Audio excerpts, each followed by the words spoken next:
Hindi mo maintindihan kung ba't ikaw ang napapagtripan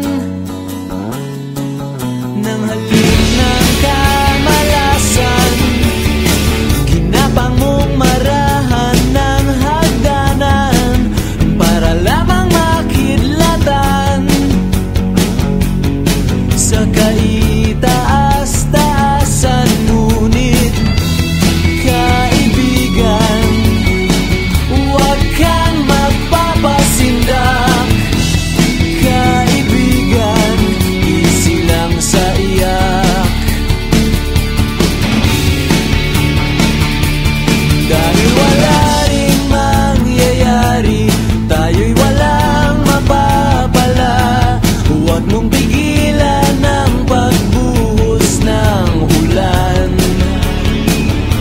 May panahon pa